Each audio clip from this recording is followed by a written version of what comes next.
नमस्कार, आदाब। Crime petrol city crimes अध्याय के आज के एपिसोड में आप सबका स्वागत है। हरियाणा का सोनीपत शहर गुड़गांव और नोएडा के बाद दिल्ली एनसीआर का तेजी से डेवलप होता शहर है, जहां दिल्ली जैसी सारी सुख सुविधाएं होंगी। लेकिन पिछले कई दशकों में सोनीपत कई अपराधों के लिए सुर्खियों में रहा है, चाहे वो सुरंग खोदकर बैंक लूटने का चौंका देने वाला अपराध हो या फिर जाति के नाम पर मोहल्ले के मोहल्ले जला देने वाली सांप्रदायिक घटना जिसने पूरे मीडिया में हड़कंप मचा दिया था। लेकिन आज का ये केस सोनीपत के एक ऐसे केस से जुड़ा है जो शुरू बहुत नाटकीय अंदाज में हुआ और देखते ही देखते कई चौंका देने वाले रहस्य खड़े करने लगा।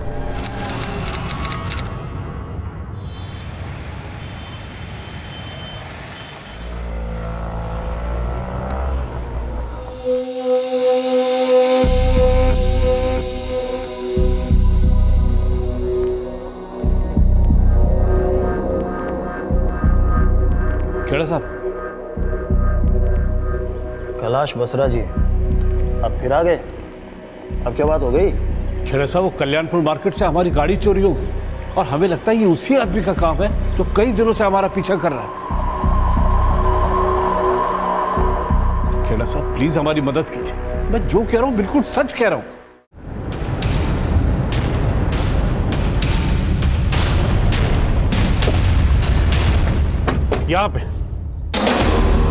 यहां पे हमने गाड़ी खरीदी और यहां पास भी गए, आके देखा तो गाड़ी गायब। पता नहीं क्या हो रहा है हमारे साथ।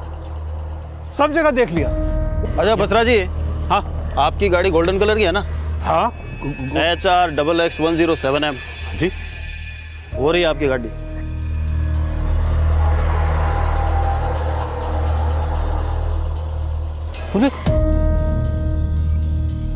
यही गाड़ी है ना आपकी? हाँ गाड़ी तो यही, लेकिन हमने वहां खड़ी की थी, ये यहाँ कमाल करते हो बसरा जी आप, हैं? उम्र के साथ साथ जो है आपकी बैम करने की आदत भी बढ़ गई है। गाड़ी यहाँ खड़ी कर रखी है, ढूंढ रहे हो उसको आप। रोज नई कहानियां बनाते हो आप लोग। अगर आइंदा हमारा वक्त बर्बाद किया ना आपने तो मैं लीगल एक्शन लूंगा आप लोगों के खिलाफ। चलो भाई।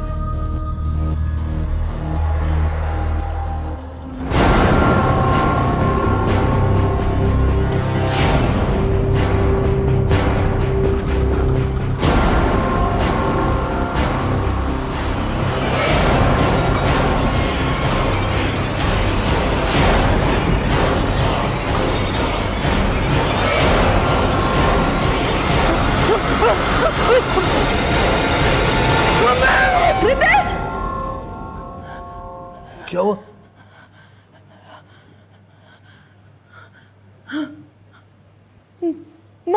मार डाला मेरे बच्चे को। कैलाश जी, मार डाला कैलाश जी।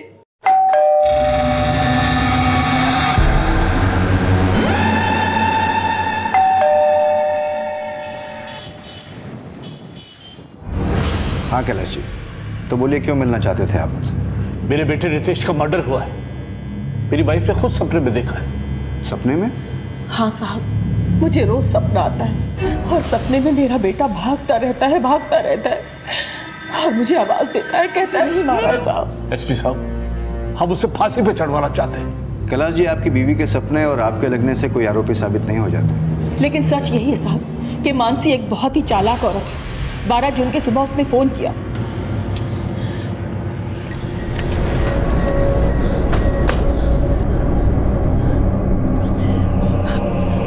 मानसी सबके सामने कहानी तो यही बना ली थी कि रितेश की मौत नेचुरल है, उसे हार्ट अटैक आया था। अगर हार्ट अटैक आया था तो उसने रितेश को किसी डॉक्टर के पास ले जाने की कोशिश नहीं की थी? एसपी साहब, दिखावे के लिए उसने सब कुछ किया था। एम्बुलेंस भी बुलाई थी, लेकिन जब वो रितेश को हॉस्पिटल लेके पहुंचे तो वहां पे उन्होंने उसे डेड डिक्लेयर कर दिया। तो आपने पहले ही पुलिस कंप्लेंट क्यों नहीं की? क्या करते एसपी साहब, हम लोग सदमे में थे। वो मानसी ने रितेश की अंतिम संस्कार की सारी तैयारियां पहले से कर रखी थी। हम लोग सत्ते में बस देखते ही रह गए और रितेश का दाह संस्कार भी हो गया। यानी पोस्टमार्टम की कोई गुंजाइश ही नहीं बची। तो कैसे साबित होगा कि मर्डर हुआ था या हार्ट अटैक आया था? कोई सबूत है आपके पास कि मानसी ने ही रितेश का मर्डर किया था? हाँ सर, उसे रितेश की मौत का कोई दुख ही नहीं। उसके मरने के बाद वो बिल्कुल नॉर्मल हो गई। और रितेश का मर्डर करके मानसी का मकसद उसका बिजनेस और उसकी प्रॉपर्टी पे कब्जा करना था। अब वो रितेश की company Basra tiles and marbles के डायरेक्टर भी बन गई। और हाँ सर, उसका रितेश की मौत के पहले से अफेयर भी चल रहा था। अफेयर? हाँ सर, मानसी एक कैरेक्टरलेस औरत है। उसकी हरकतों के बारे में मेरे बेटे ने खुद अपनी मौत से 6 महीने पहले हमें बताया था। बता तो सही, चोट कैसे लगी? उस औरत ने मुझे इतना बड़ा धोखा दिया है जिसे बताने में मुझे शर्म महसूस हो रही है। धोखा दिया? साफ साफ बोलना, क्या बात है? हुआ क्या है? पापा, उसका अफेयर चल रहा है। सानिया और मोंटी की खातिर मैं उसे सुधरने का मौका दे रहा हूं, लेकिन वो है कि जब अफेयर नहीं है तो मिलने क्यों जाती उससे? मैं कुछ भी करूं, तुमको उससे क्या? देखो अभी तुम्हारा बहुत हो गया। हाँ, इधर मेरे से बात, इधर बात करो मुझसे, जवाब दो। ये सब दोबारा मेरे अफेयर की बात की ना तो मैं सुसाइड कर लूंगी। और हाँ, मरूंगी नहीं, होश में आते बोलूंगी कि तुम्हारी वजह से मैंने सुसाइड किया, तुमने मुझे मजबूर किया था। आप इतना कुछ जानते थे, फिर भी आपने रितेश की मौत के बाद कोई एक्शन नहीं लिया। यही तो गलती की सर। उस औरत के नाटक ने हमें ये सोचने पे मजबूर कर दिया कि रितेश का शक उसकी गलतफहमी है, लेकिन हम लोग गलत थे। रितेश का शक एकदम सही था और हमने उस औरत से इनडायरेक्टली पूछने की कोशिश भी की। बहू जी पापा। मुझे तुमसे एक बात पूछनी थी। हाँ जी, पूछिए। बेटा, ये रितेश को अचानक हार्ट अटैक आया, एक्चुअली वो कुछ मेडिसिन लेते थे। कैसी मेडिसिन? शायद हार्ट प्रॉब्लम से रिलेटेड मेडिसिन लेते थे। हम लोग सोनीपत के हर क्लिनिक में गए, लेकिन कहीं से पता नहीं चला कि रितेश किसी डॉक्टर से कंसल्ट कर रहा है। और 2 महीने पहले हम लोग सोनीपत पुलिस स्टेशन में भी गए। वहां पे इंस्पेक्टर खेड़ा को हमने सब कुछ बताया, लेकिन वो बोले कि देखिए, आपके लड़के का अंतिम संस्कार हो चुका है, इसलिए अब हम कुछ नहीं कर सकते। लेकिन हमने हार नहीं मानी एसपी साहब। मानसी के खिलाफ सबूत और गवाह इकट्ठे करने के लिए हम सोनीपत के हर मेडिकल स्टोर में गए, ये पता लगाने कि रितेश उनसे हार्ट की बीमारी की कोई दवाई लेता था क्या। तभी हमें लगा कि कोई हमारा पीछा कर रहा है।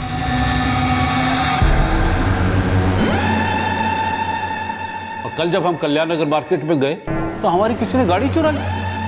और जब हम बाद में इंस्पेक्टर खेड़ा को लेकर वहां पहुंचे तो हमारी गाड़ी कुछ दूर पे खड़ी हुई मिली। उन्हें लगा कि हम लोग झूठ बोल रहे हैं, और उनके जाने के बाद मेरे फोन से मेरी वाइफ के फोन पे कॉल आया। सर, हमें लगता है कि वो कॉल मानसी के लवर ने ही की होगी।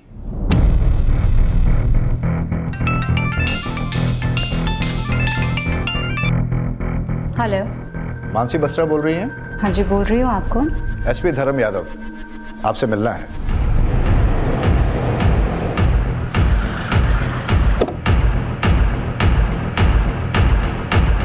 सर, मेरे सास ससुर को शक करने की आदत है। हाथ धोकर पीछे पड़ गए हैं वो मेरे। तंग आ गई हूँ मैं ये रोज रोज के ड्रामे से। सर, आप एक काम कीजिए, मुझे अरेस्ट कीजिए और जेल में डाल दीजिए। देखिए, अगर हमें ऐसा करना होता तो हम आपको बोलने का मौका ही नहीं देते। रितेश को दिल की बीमारी थी या उसका हार्ट अटैक एक प्लान्ड मर्डर था? ऐसा कुछ नहीं था सर। सच तो ये है कि मेरे सास ससुर को मैं कभी पसंद ही नहीं थी। पिछले 20 सालों से मैं उनकी नफरत झेल रही हूँ। रितेश मुझसे प्यार करते थे, एक ऐसी लड़की से जिसको मेरे सास ससुर कभी भी अपने घर की बहू नहीं बनाना चाहते थे। उनका बस चलता तो वो उसी दिन मुझे फांसी चढ़ाते थे, जिस दिन रितेश ने उनकी मर्जी के खिलाफ जाके मुझसे शादी की थी। मैं और रितेश दिल्ली के सेम कॉलेज में पढ़ते थे। मैंने मिस दिल्ली कंपटीशन जीता था and Ritesh was very happy. मुझे आज भी याद है जब रितेश ने मुझे पहली बार कहा था, So Miss Delhi, will you marry me? लेकिन रितेश, तुम्हारे मॉम डैड मानेंगे? You don't worry about it. मैं उन्हें मना लूंगा।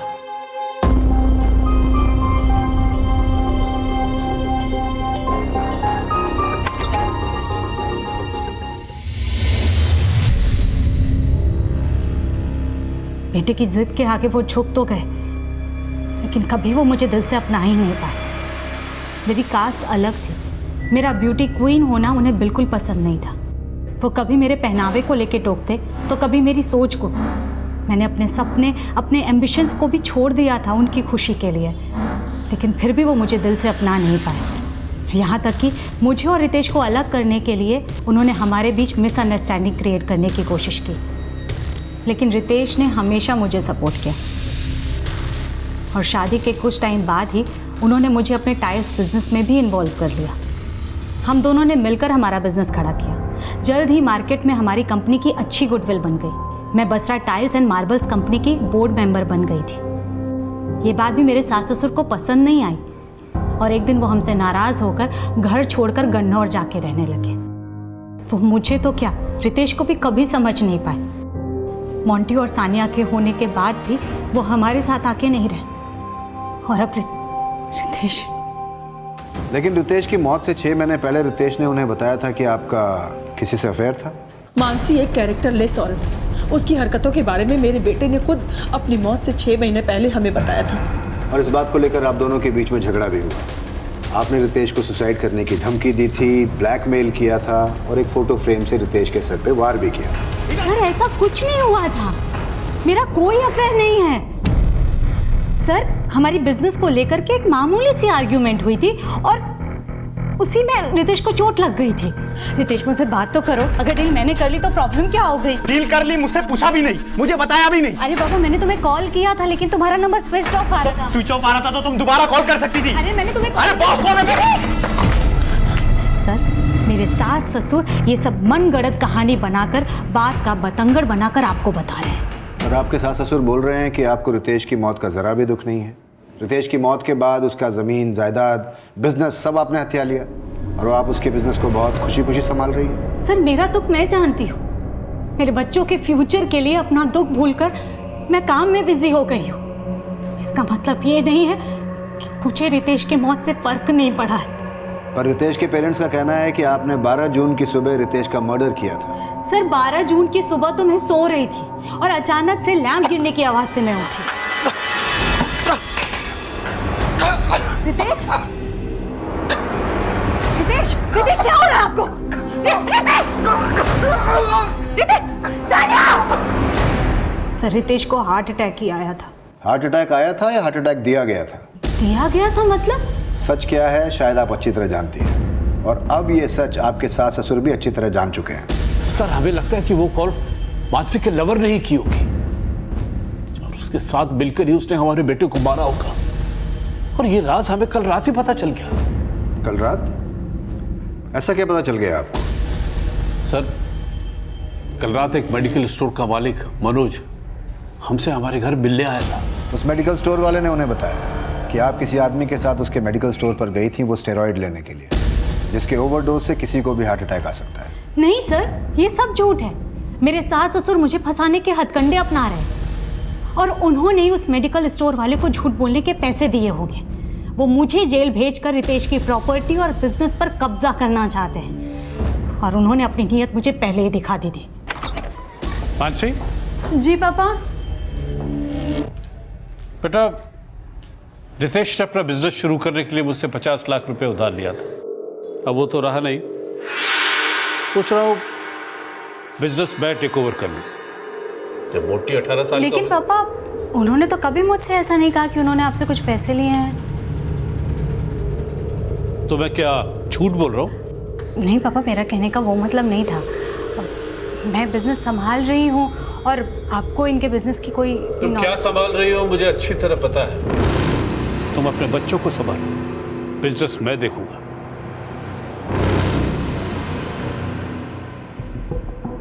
सर वो मुझे बिजनेस से दूर करके 4 दीवारी में बंद करके रखना चाहते थे, लेकिन जब मैंने ऑब्जेक्शन किया तो उनका ईगो हर्ट हो गया।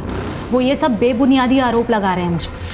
सर रितेश की मौत के बाद मैंने ही उन्हें रिक्वेस्ट किया था कि वो हमारे साथ रहे। मुझे लगा रितेश के जीते जी मैं जॉइंट फैमिली की खुशी नहीं दे सकी हूँ मेरे सास ससुर को, तो उनकी मौत के बाद। लेकिन उन्हें ये भी अच्छा नहीं लगा। और सर रितेश की मौत को 4 महीने हो गए। उसकी मौत के 2 महीने बाद तक वो हमारे साथ रहे, लेकिन अब जा कर के उनको लग रहा है कि मैंने रितेश का मर्डर किया। सर वो पिछली बातों का बदला ले रहे हैं मुझसे। जो कुछ भी वो रितेश के जीते जी नहीं कर पाए वो सब वो अब करना चाहते हैं। अब वो मुझे सिर्फ टॉर्चर करना चाहते हैं और कुछ नहीं।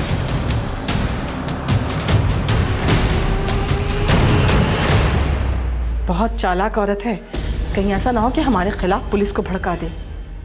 कुछ नहीं कर सकती वो। रितेश के बच्चे, रितेश का घर और उसका बिजनेस हमारा होगा। चारों खाने चित होगी वो। रितेश की मौत हुए कई महीने बीत चुके थे, बॉडी का अंतिम संस्कार हो चुका था और पोस्टमार्टम की कोई गुंजाइश नहीं थी। उनका कहना था कि रितेश की मौत को हार्ट अटैक बताने वाली उसकी बीवी मानसी बसरा ने ही रितेश की हत्या की थी। वो ये सफाई दे रहे थे कि उन्हें पहले मानसी पर शक नहीं हुआ था, लेकिन अब उनका शक गहरा हो गया था। लेकिन क्या उनके दावे में कोई सच्चाई थी? उनकी लगातार मांग को देखते हुए सोनीपत पुलिस के एसपी धर्म यादव उनके शक को एक मौका देना चाहते थे और महीनों पहले गुजर चुके रितेश बत्रा की नेचुरल डेथ के मर्डर होने की संभावना को पुख्ता करने के लिए एक स्पेशल इन्वेस्टिगेशन टीम का गठन किया गया और उसकी अगुवाई सौंपी गई क्राइम ब्रांच के इंस्पेक्टर कुलदीप हुडा को।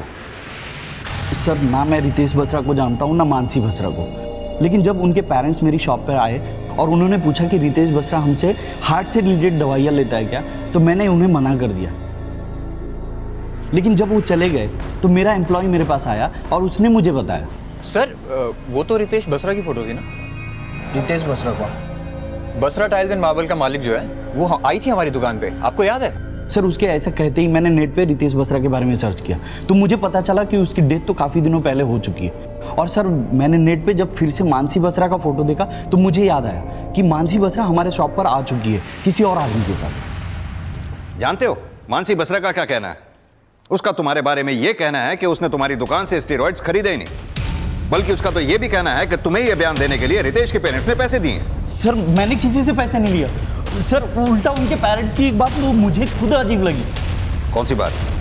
सर, उन्होंने कहा था कि रितेश लापता है, जबकि जब मैंने सर्च किया था तो मुझे पता चला था कि उसकी डेथ तो 4 महीने पहले ही हो चुकी है।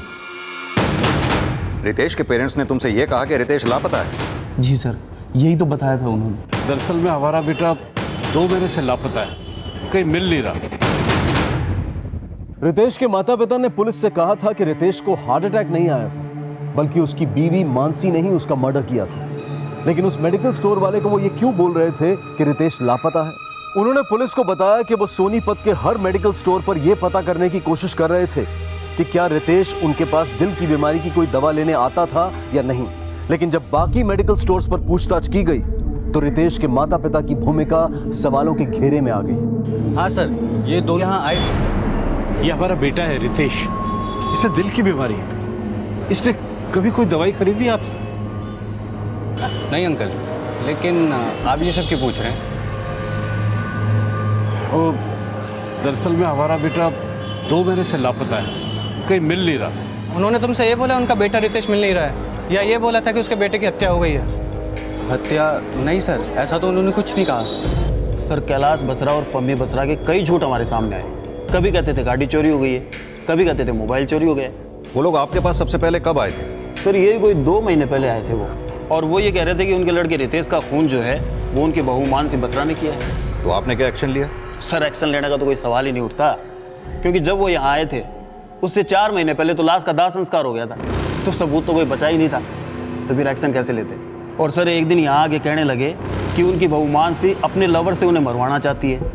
लेकिन जब हमने मानसी का बैकग्राउंड चेक किया तो हमने पाया कि उसका तो कोई अफेयर था ही नहीं। क्या सर, आप भी इंस्पेक्टर खेड़ा की तरह हमें झूठा बोल रहे हैं? लगता है आप भी मानसी की बातों में आ गए। मानसी तो क्या, हम आपकी बात का भी तब तक विश्वास नहीं करेंगे जब तक कोई सबूत हाथ नहीं लग जाता। कैलाश जी, एक बात बताइए, आप केमिस्ट शॉप्स पे जा जाके ये क्यों कह रहे थे कि रितेश लापता है, जबकि रितेश की मौत 12 जून को हो चुकी थी? रितेश खुद की मौत नहीं मरा है, मर्डर हुआ था उसका, और हम हर केमिस्ट की दुकान पे जा जाके ये पूछ रहे थे कि रितेश उनकी दुकान से दिल की बीमारी की कोई दवाई खरीदता था या नहीं। अगर हम उन्हें बताते कि वो मर चुका है, उसका मर्डर हो चुका है, तो वो लोग डर जाते और सच नहीं बताते। लेकिन वो मनोज केमिस्ट, उसने तो बताया ना कि मानसी उसकी दुकान पे स्टेरॉइड खरीदने आई थी। लेकिन उसी केमिस्ट का ये कहना है कि उसने मानसी को कोई स्टेरॉइड्स नहीं बेची। तो क्या हुआ, उसने किसी और दुकान से खरीदी होगी? हाँ साहब, और उसने वही दवा देकर के मेरे बेटे को हार्ट अटैक कराया। आप लोग इतने यकीन के साथ कैसे कह सकते हैं? रितेश की जब मौत हुई आप दोनों गन्नौर में थे। रितेश का मर्डर हुआ है या नहीं है इस बात का ना तो कोई सबूत है और ना ही कोई गवाह। सबूत है इंस्पेक्टर साहब, रितेश के बच्चे, वो लोग जानते हैं कि उनकी मां ने ही उनके पापा का मर्डर किया है। रितेश के बच्चे? क्या कहा रितेश के बच्चों ने आपसे? रितेश की मौत के बाद दोनों एकदम मुरझा गए इंस्पेक्टर साहब। मोटी तो बच्चा है, लेकिन सानिया इस रात को जानती है, और यही कारण है कि मानसी सानिया को विदेश भेजने की कोशिश कर रही है। सानिया, क्या सोच रही हो? तुम्हें पता है ना तुम्हें अब्रॉड जाना है पढ़ने के लिए, तो ये फिजूल की बातों से अपना ध्यान हटाकर अपनी पढ़ाई पर कंसंट्रेट करो, ओके? सानिया बेटा, तुम्हारे पापा मुझसे हमेशा कहा करते थे कि तुम पढ़ाई में बहुत अच्छी हो, लेकिन उन्होंने ये कभी नहीं बताया कि तुम अब्रॉड जाके पढ़ना चाहती हो। पापा मुझे कभी दूर नहीं भेजना चाहते थे, लेकिन वो तो खुद ही हमसे दूर चले गए। तुम्हारे पापा हमसे दूर नहीं गए बेटा, बल्कि उन्हें हम सबकी जिंदगी से दूर भेज दिया गया। तुम्हारे पापा को हार्ट अटैक नहीं आया था ना? नहीं, उन्हें हार्ट अटैक ही आया था। बताओ बेटा, 12 जून की सुबह क्या हुआ था? तुम्हारी मम्मी ने तुम्हारे पापा का मर्डर किया था ना? बताओ। दादाजी ऐसा कुछ नहीं है, प्लीज मुझे ऐसे जाने दीजिए। सानिया से हमने कई बार बात करने की कोशिश की, लेकिन उस दिन के बाद से उसने हमसे बात करना ही बंद कर दिया। शायद वो असलियत जानती है साहब, इसीलिए मानसी ने उससे हमसे बात करने के लिए मना कर रखा है। मैंने कभी सानिया को उसके दादा दादी से बात करने के लिए मना नहीं किया, बल्कि मेरे सास ससुर की सोच घटिया है। आप ही बताइए, अगर किसी बच्चे के सामने उसकी माँ के कैरेक्टर पर सवाल उठाए जाएंगे तो क्या वो उस टॉपिक पर बात करना पसंद करेगा? मेरे बच्चे अभी तक अपने पापा की मौत के सदमे से उभरे भी नहीं, और वो उन्हें मेरे खिलाफ जबरदस्ती भड़का रहे हैं। उनकी सोच इतनी घटिया है कि वो मेरी बेटी से सवाल कर रहे हैं कि मेरा अफेयर किसके साथ है। सानिया बेटा, तू जो कुछ भी जानती है ना, सब सच सच बता दे। तेरे पापा के एब्सेंस में तेरी मम्मी से मिलने के लिए कौन आदमी आता था? सानिया, सानिया बेटा, सानिया मेरी बात तो सुन। सानिया, सानिया, मोंटी, बस मम्मी जी, हद हो गई। मोंटी बेटा तू अंदर जा। मम्मी जी क्या हो गया है आपको? आप बच्चों से ऐसे सवाल पूछ रही हैं? हाँ तो तू ही बता दे ना, तू ही बता दे कि किस किस के साथ तेरा चक्कर है। किस कुत्ते के लिए तूने मेरे बेटे को मार डाला? बोल। मम्मी जी आप मुझे इतना गया गुजरा समझती है? रितेश की प्रॉपर्टी के लालच में आप... लालची तो तू है और हत्यारन भी। हमारे बेटे को मार डाला। मैं तुझे छोड़ूंगा नहीं, फांसी पर चढ़वा के रहूंगा।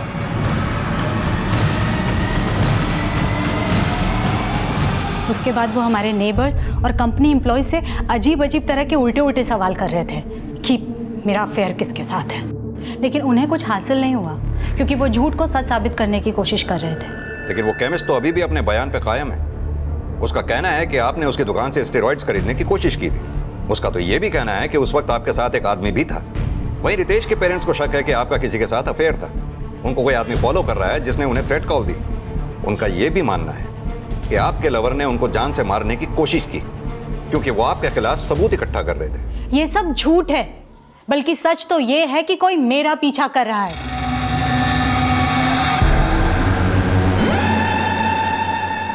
सर उल्टा मुझे ये लगता है कि मेरे पीछे मेरे सास ससुर ने किसी को लगा रखा है, और अब वो ये कहानी बना रहे हैं कि मैं उन्हें मरवाना चाहती हूँ। ये केमिस्ट भी उनकी गंदी साजिश का हिस्सा है। और केमिस्ट का ये कहना कि आपके साथ उस समय कोई आदमी भी था? सर ये सब कुछ मेरे सास ससुर की रची हुई मनगढ़ंत कहानी है। वो सिर्फ ये साबित करना चाहते कि मेरा किसी के साथ अफेयर है और मैंने उसके साथ मिलकर अपने पति का मर्डर किया है। लेकिन इस बात में कितनी सच्चाई है कि रितेश एक हार्ट पेशेंट था? क्योंकि हमें ऐसे किसी डॉक्टर का पता नहीं चला जिससे रितेश कंसल्ट कर रहा था, और आपके मुताबिक रितेश हार्ट डिसीज की दवाइयां ले रहा था।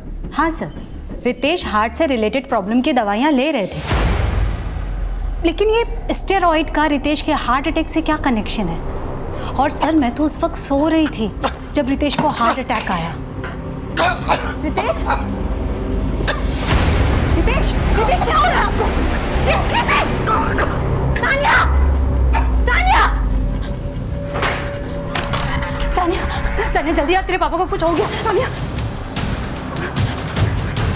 रितेश, रितेश, रितेश, रितेश क्या हो रहा है आपको? सानिया, सानिया, सानिया जा करके रस्तोगी अंकल और बलबीर अंकल को बुला कर जल्दी जा सानिया, जल्दी। फिर मैंने एम्बुलेंस बुलाने के लिए फोन किया। अंकल देखिए। क्या हुआ बेटा? बलवीर भाई साहब देखिए ना, रितेश को क्या हो गया, कुछ बोल नहीं रहे। जल्दी ले चलिए रितेश, संभाल रितेश। लेकिन हॉस्पिटल ले जाते ही उन्हें डेथ डिक्लेयर कर दिया गया। क्या वक्त रहा होगा जब रितेश को हार्ट अटैक आया? लगभग 6:30 बजे होंगे और 7:30 बजे तक मैंने लॉस को इन्फॉर्म कर दिया था। वो लोग यहाँ आए, फिर हमने साथ में मिलकर उनका अंतिम संस्कार किया। सर, अगर उन्हें शक था तो उन्होंने तब क्यों कुछ नहीं कहा? अब वो ये सब क्यों कर रहे हैं? आपकी बेटी सान्या कहाँ है? हमें उससे भी बात करनी है। सान्या बेटा, 12 जून की सुबह आपके पापा की डेथ हुई थी और आपकी मम्मी के मुताबिक आपके पापा को हार्ट अटैक आया था। बेटा, हम ये जानना चाहते हैं कि डेथ होने से एक रात पहले आपके पापा की सेहत कैसी थी? वो ठीक थे। इनफैक्ट वो मेरे रूम में भी आए थे। क्या बेटा, तुम अभी तक पढ़ रही हो? मैंने तुमसे कहा है ना, देर रात को नहीं बल्कि सुबह जल्दी उठ के पढ़ना चाहिए, माइंड फास्ट चलता है। लेकिन मुझे पता नहीं था, जैसे अगले दिन मेरी आंखें खुलेगी तो। सानिया, सानिया जल्दी आ, तेरे पापा को कुछ हो गया। सानिया जल्दी आ। रितेश, रितेश क्या हो रहा है आपको? रितेश क्या हो रहा है? रितेश, सानिया, सानिया जा करके रस्तोगी अंकल और बलबीर अंकल को बुला कर जल्दी चल। सानिया जल्दी जा। मैं बलबीर अंकल और रस्तोगी अंकल को लेकर आई। बेटा, जब आप बलबीर अंकल और रस्तोगी अंकल को घर लेकर आए तब आपने क्या देखा? मुझे कुछ याद नहीं है, मुझे कुछ याद नहीं है सर।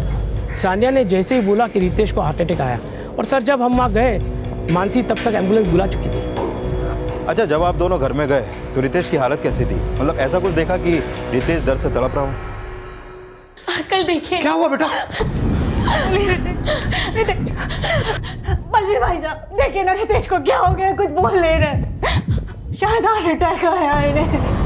रितेश सर, शायद एम्बुलेंस आने से पहले ही रितेश मर चुका था। उसकी बॉडी में सर कोई मूवमेंट नहीं था।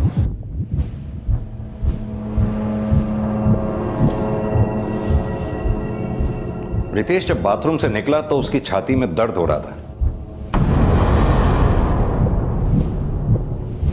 दर्द से लड़खड़ाते हुए वो यहां पहुंचा और खुद को संभालते हुए उसके हाथ से ये लैंप गिरा और आप लैंप गिरने की आवाज से उठी। Yes sir. आपके बेटे का कमरा कौन सा? सर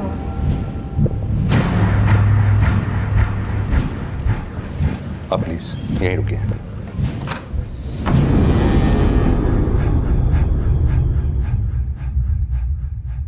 मोंटी बेटा, गेम खेल रहे हो? ये कौन सा गेम खेल रहे हो बेटा? आपको पता है यही गेम मेरे बेटे को भी बहुत पसंद है। आपको अगर बुरा ना लगे तो मैं ये गेम अपने फोन में ट्रांसफर कर लूं? थैंक यू बेटा। इसमें तो बहुत अच्छी पिक्चर्स हैं आपकी। और ये क्या, आप अपने पापा के साथ रेसलिंग करते थे? Yes uncle.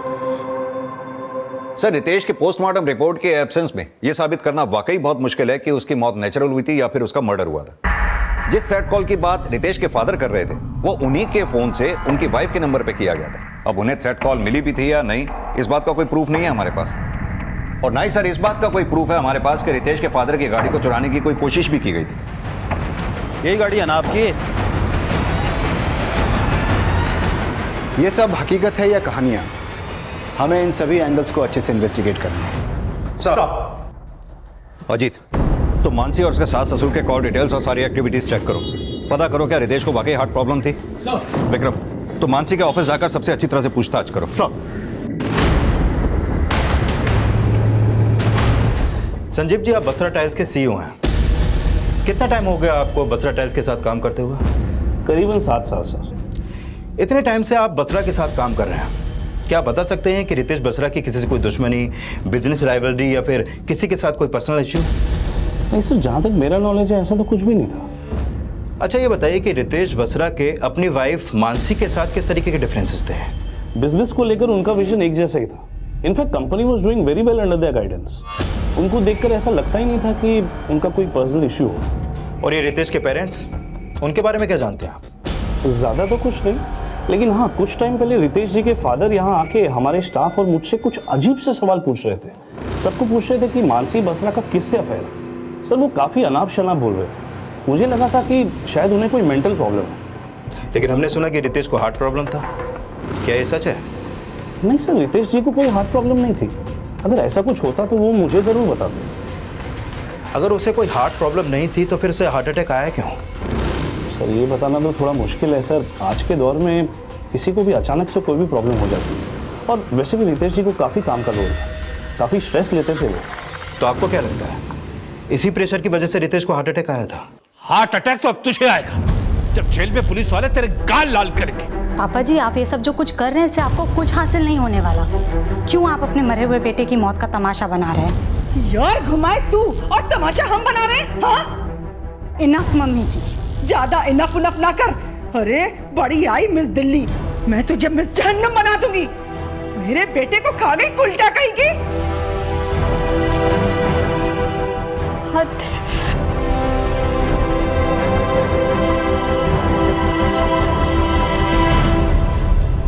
सर मैंने मानसी के कॉल रिकॉर्ड चेक किए, लेकिन ऐसा कोई लीड नहीं मिला जिससे पता चले कि उसका कोई लवर भी है। मैंने उसकी एक्टिविटीज भी चेक की। वो रोज सुबह 8 बजे अपने घर से जिम जाने के लिए निकलती है।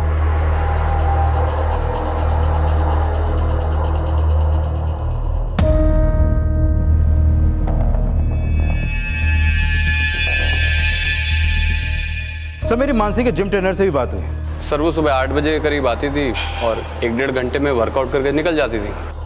वो जिम करने के बाद करीब 10 बजे अपने घर पहुंचती है और करीब 11 बजे वो अपने घर से ऑफिस के लिए निकलती है और रात 10 से 11 बजे तक वो ऑफिस से अपने घर पहुंचती है। मैंने उन सभी के कॉल रिकॉर्ड चेक किए जिनसे वो मिलती थी, लेकिन सर ऐसी कुछ भी बात नहीं निकली जिससे पता चले कि उसका कहीं पर कोई अफेयर चल रहा है।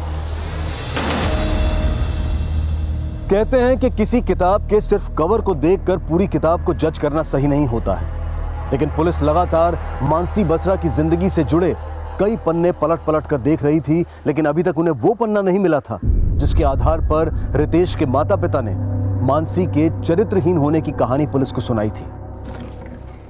सर मैंने रितेश के फादर कैलाश के कॉल रिकॉर्ड चेक किए। सर इस रिकॉर्ड में एक नंबर ऐसा मिला है जिससे उनकी लगातार बातें होती रहती हैं। किसका नंबर है वो? सर ये नंबर प्राइवेट डिटेक्टिव कौशल सांगवान का है। Private detective? हाँ सर।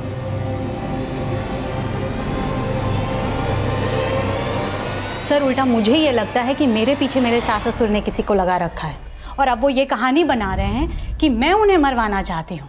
रितेश बसरा के पेरेंट्स को कौन फॉलो करता था इसका तो कोई लीड नहीं मिला, लेकिन हाँ हो सकता है मानसी बसरा को फॉलो करने वाला ये प्राइवेट डिटेक्टिव कौशल सांगवान ही हो।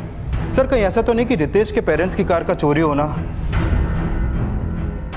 उन्हें थ्रेट कॉल आना, ये सब रितेश के पेरेंट्स और इस प्राइवेट डिटेक्टिव कौशल सांगवान का ही कोई सेटअप प्लान हो? विक्रम, इस कौशल सांगवान को थाने बुलाओ। Okay sir.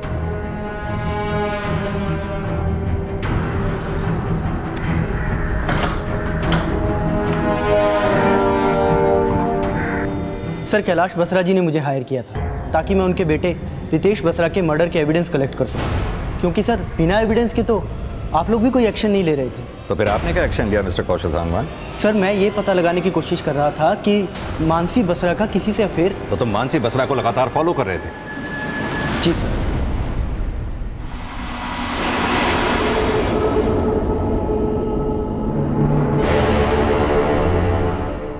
तो क्या लगता है मानसी बसरा का किसके साथ अफेयर है? सर इस बात का मुझे कोई स्ट्रॉन्ग प्रूफ नहीं मिला।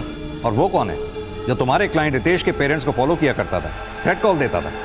सर मैं इस बात का भी पता नहीं लगा पाया। तो फिर पता क्या लगाया आपने? सर मैं ये पता लगाने की कोशिश कर रहा था कि 12 जून की सुबह रितेश बसरा की मौत का राज क्या है।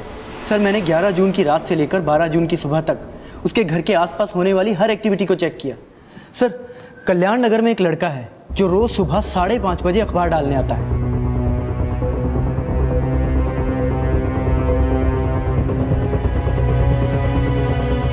सर अगली सुबह जब मैंने उस लड़के को रोककर उससे पूछताछ की तो उसने मुझे यह बताया कि उसने 12 जून की सुबह वहां एक छोटी सफ़ेद गाड़ी को खड़े देखा था।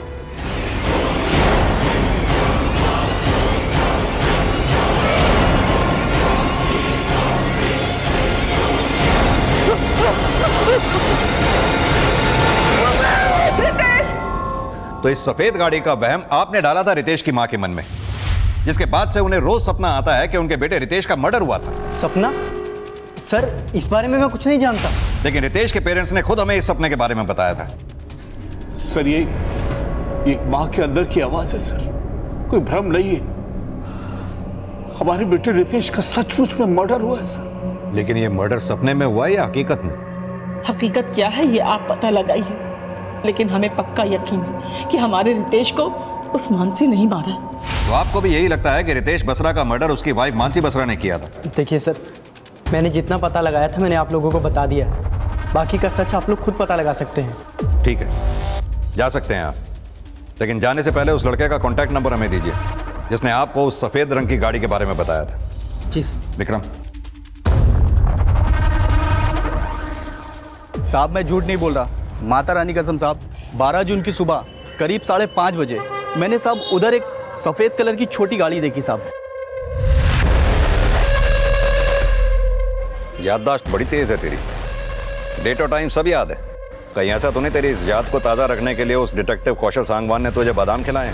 नहीं साहब ऐसी बात नहीं है। वो क्या है ना साहब, यहाँ पे कभी कोई गाड़ी खड़ी नहीं रहती थी।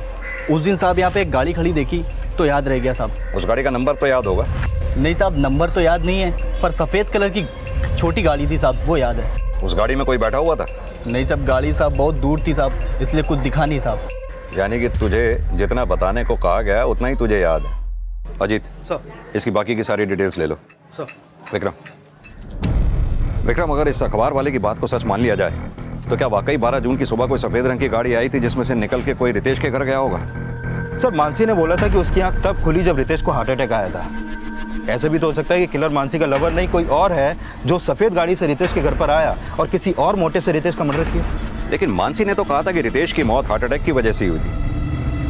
विक्रम, कहीं ऐसा तो नहीं कि रितेश को स्टेरॉइड्स के ओवरडोज देके हार्ट अटैक दिलवाया गया हो?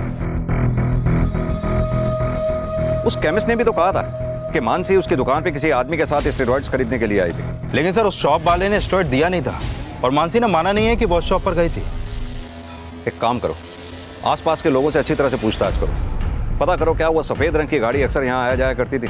आसपास जितने भी सीसीटीवी हैं सबकी फुटेजेस खंगालो, क्या पता किसी फुटेज में वो सफेद रंग की गाड़ी कैप्चर हुई है। Okay sir.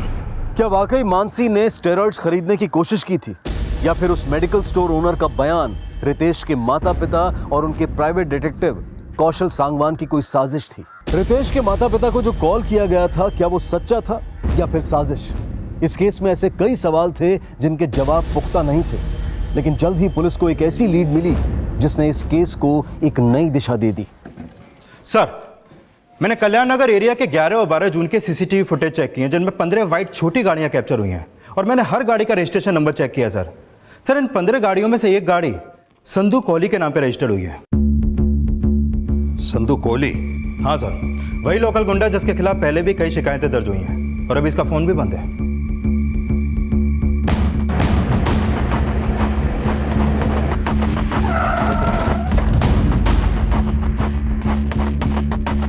सर यही घर है। अजीत सर, ताला तोड़ो, पूरे घर की अच्छी तरह से तलाशी लो।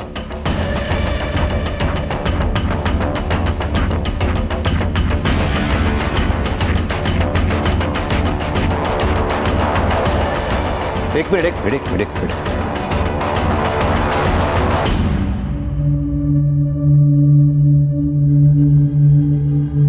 विक्रम, ये तो वही कड़ा है जो रितेश की कलाई में था। और देखो,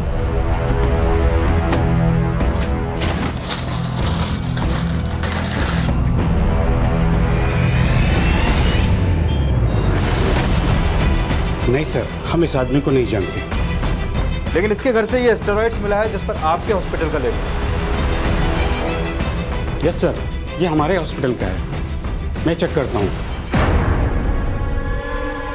सर ये है विक्रम सौरी जो सोनीपत मेडिकल हॉस्पिटल में एज ए कंपाउंडर काम करता है। सर मैंने इसके और संधू दोनों के कॉल रिकॉर्ड चेक किए, दोनों में अक्सर काफ़ी बातें होती थी और 12 जून की सुबह इन दोनों के फ़ोन की लोकेशन रितेश के घर के पास की ही थी। यानी कि इस विक्रम सोडी का कनेक्शन रितेश की मौत से हो सकता है। और सर इन दोनों का फ़ोन कल पानीपत में बंद हुआ था और पता चला है कि पानीपत में बसरा टाइल्स एंड मार्बल्स का गोदाम भी है। ये विक्की क्यों नहीं आया अभी तक? समझ में नहीं आ रहा है। और ये विक्की ने हमें यहाँ छुपने के लिए क्यों कहा है? संजीव, मैं एक बिजनेस मीटिंग के लिए मलेशिया जा रही हूँ। Handle everything, will contact you after I reach there. Sure.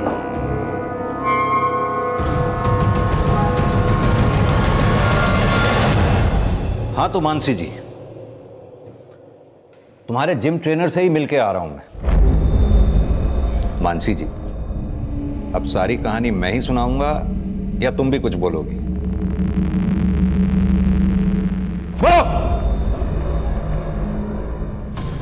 करीब 1 साल पहले मैंने जिम ज्वाइन किया था। विक्की वॉज माई ट्रेनर और मैं उसके करीब आ गई थी। लेकिन रितेश को हमारे रिलेशन के बारे में पता चल गया था। रितेश ने मुझे डिवोर्स देने की धमकी दी और कहा कि घर और बिजनेस में से मुझे कुछ हिस्सा नहीं मिलेगा। संधू ने बताया कि अगर स्टेरॉइड ज़्यादा क्वांटिटी में दिया जाए तो किसी को भी हार्ट अटैक हो सकता है। उस दिन मैं विक्की के ही साथ उस केमिस्ट के यहाँ स्टेरॉइड लेने गई थी, लेकिन उस केमिस्ट ने स्टेरॉइड दिया नहीं। फिर संधू ने बताया कि उसका एक दोस्त हॉस्पिटल में काम करता है, वो स्टेरॉइड अरेंज कर देगा। और फिर 12 जून की सुबह 5 बजे विक्की, संधू और उसका दोस्त विक्रम घर पर आए थे। तुम्हारे सास ससुर का पीछा कौन कर रहा था? उन्हें जान से मारने की धमकी किसने दी थी? जब मुझे पता चला कि वो मेरे खिलाफ सबूत इकट्ठा कर रहे हैं तो विक्की ने संधू को उन्हें थ्रेट देने को कहा था, लेकिन मैं उन्हें मारना नहीं चाहती थी। लेकिन तुमने विक्की को बोला कि विक्रम और संधू को मार दे, इसलिए उसने जान से मारने की उन्हें कोशिश की ताकि तुम दोनों की असलियत कभी बाहर ना आ सके, राइट? तुम लोगों ने रितेश को मारा, यह बात तुम्हारी बेटी सानिया जानती थी?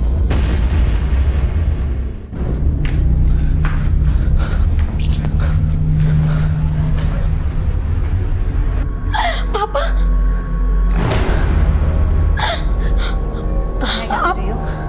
आपने मेरे पापा को मार दिया ना, मैं आपको जेल भेजूंगी। तुम मुझे जेल भिजवाओगी तो तुम्हारा अब्रॉड जाने का सपना कैसे पूरा होगा? खबरदार, अगर कभी भी किसी के भी आगे ये बात बताई तो। और अब जा करके बलबीर अंकल और रस्तोगी अंकल को बुलाओ और हाँ, उनसे कहना कि पापा को कुछ हुआ है, ठीक है? जाओ, जल्दी जाओ।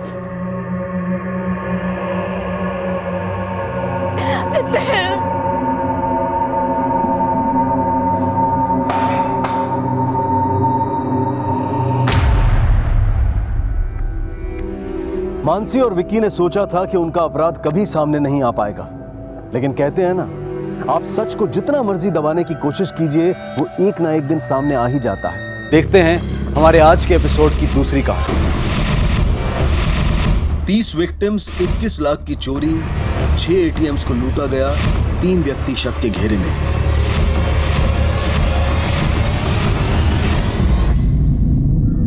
नमस्कार, आदाब। क्राइम पेट्रोल सिटी क्राइम्स अध्याय के आज के एपिसोड में आप सबका स्वागत है। अक्सर बड़े शहरों का तेजी से भागता जीवन कम और संघर्ष ज्यादा प्रतीत होता है।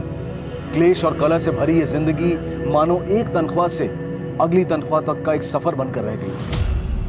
एक वक्त था जब हमसे हमारे खर्चे थे, लेकिन आज हमारे खर्चों से हम। नतीजा, अचानक आया कोई नया खर्चा, पैसों का चोरी हो जाना या खो जाना एक एक पाई पर टिकी हमारी जिंदगी को हिलाकर रख देता है। आधुनिक जीवन ने हमें कई सारी सुविधाएं दे रखी हैं, लेकिन अगर सावधानी न बरती जाए तो यही सुविधाएं तनाव का कारण भी बन सकती हैं।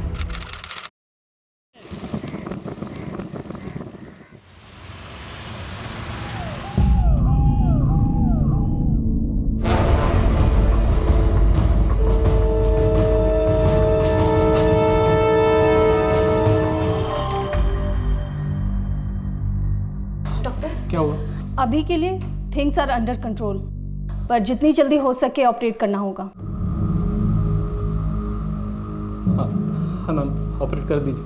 ओके, आप डिपॉजिट पे कर दो, हम इमीडिएटली ऑपरेशन शुरू कर देंगे।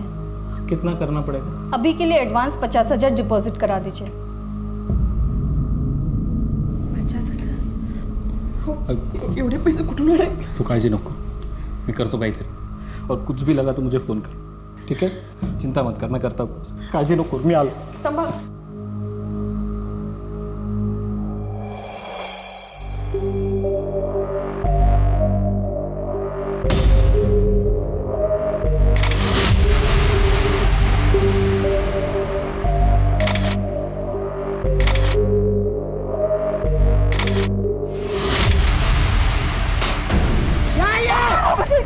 पैसा छुपा दी मेरे से। पैसा अम्मी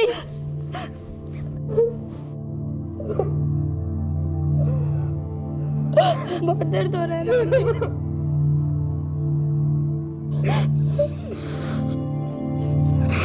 चुप कर, जल्दी कर, अम्मी की मदद कर, चल बाकी के पैसे इकट्ठे करने में।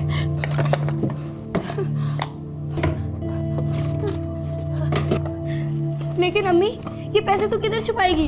गलती मेरी है, मैंने बैंक में खाता खोला लेकिन पैसे जमा कराने में देर हो गई।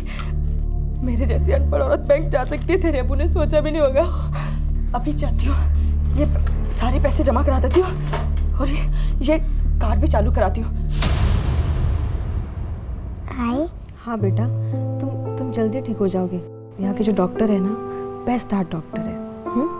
आई, मैं पार्क में खेलने जा पाऊंगी ना? हाँ बेटा, तुम पार्क में, गार्डन में, हर जगह खेलने जा पाओगे। हाँ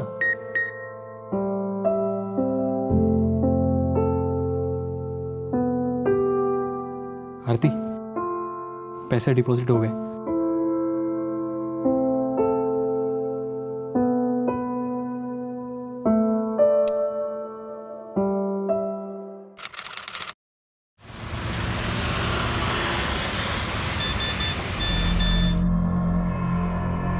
अम्मी, आपने अकाउंट से पैसे निकाले हैं? नहीं तो। देखो मैसेज आया है 40,000 रुपया कटने का। क्या 40,000? क्या कह रही है तू?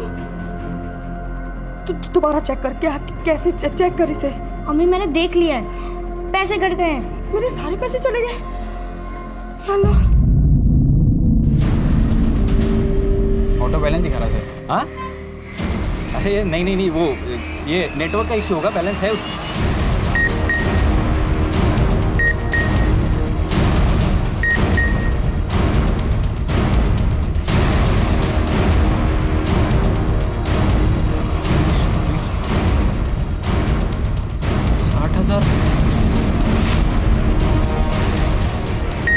अरे वो पैसे कट गए मेरे।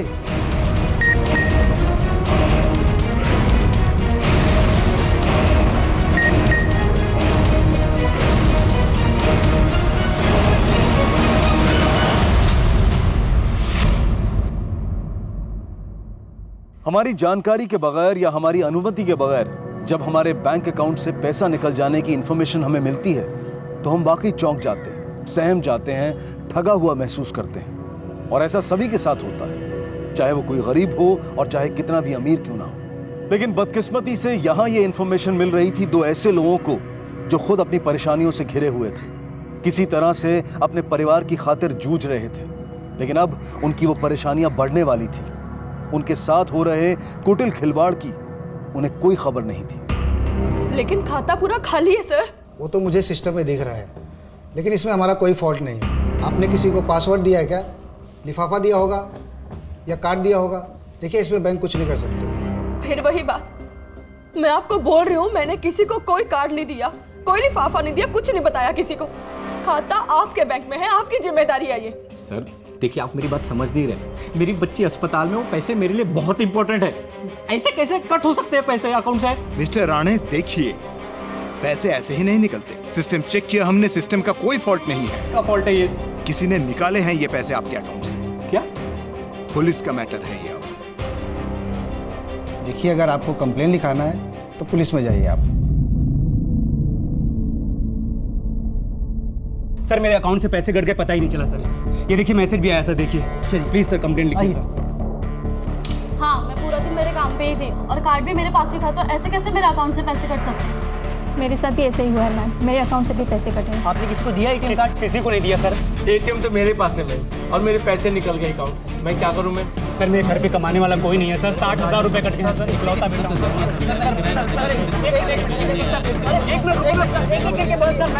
एक के बोलिए सर। मैंने मेरे फैमिली को भेजने के लिए रखे थे पैसे, सारे के सारे कट गए। आपने अपना कार्ड आखिरी बार कब और कहाँ यूज़ किया था? बोरीवली में ITI बैंक के ATM में कार्ड यूज़ किया था। मैंने अपना ये कार्ड बोरीवली के ITI बैंक के ATM में यूज़ किया था सर। बोरीवली के ITI बैंक के ATM से पैसे निकाले थे। बोरीवली में ITI बैंक के ATM से पैसे निकाले थे। ITI बैंक के ATM में। आपने किसी को अपना पिन या पासवर्ड बताया था? कितने पैसे कटे? 60,000 रुपये से 35,000, 15,000, 20,000, 10,000, 75,000 रुपये कट गए मैडम। देखिए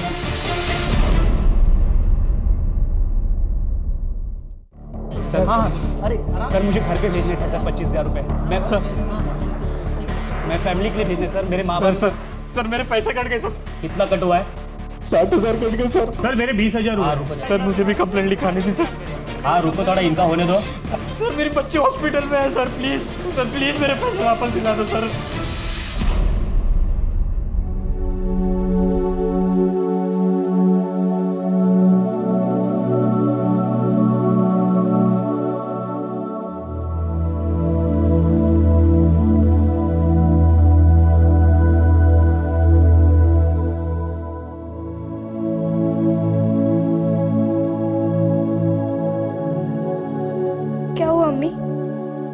पैसे वापस नहीं मिले। बैंक वाले कह रहे हैं कि पुलिस में जाओ करके। पुलिस में गई तो तेरे अब्बू मुझे मार देंगे। मैंने सोचा था बैंक में पैसे रखूंगी तो वहां महफूज रहेंगे, लेकिन वहां भी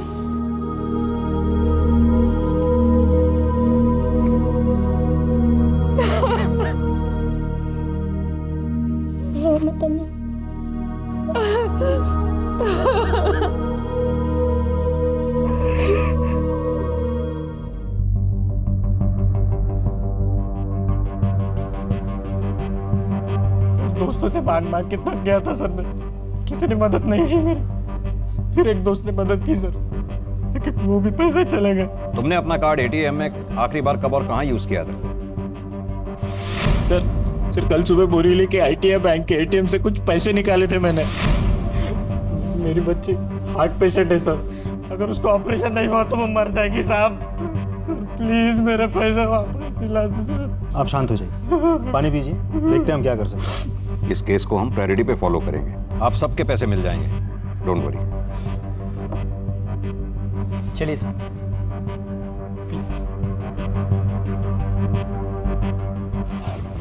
सर हैकर वैकर का चक्कर लगता है। देशमुख या फिर कोई बैंक से कनेक्टेड है जो अंदर बैठकर सारी इंफॉर्मेशन बाहर लीक कर रहा है। एक बार मोडस ऑपरेंडी का पता चल जाए तो कल्प्रेट को पकड़ना आसान हो जाएगा। एक काम करो, कुल कितने पैसे गए, किस किस के पैसे गए, किस किस ATM से विड्रॉ हुए, सबकी एक लिस्ट बनाओ। सर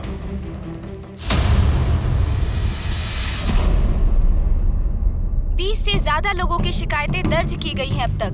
कुल 21 लाख रुपए गायब होने की संभावनाएं सामने नजर आ रही हैं। इस बीच पुलिस अधिकारी बारीकी से मामले की तफ्तीश कर रहे हैं। जैसा कि आपने अभी देखा, पुलिस ने और लोगों से अनुरोध किया है कि किसी के साथ ऐसा कुछ हुआ हो तो वो सामने आकर रिपोर्ट दर्ज करवाएं।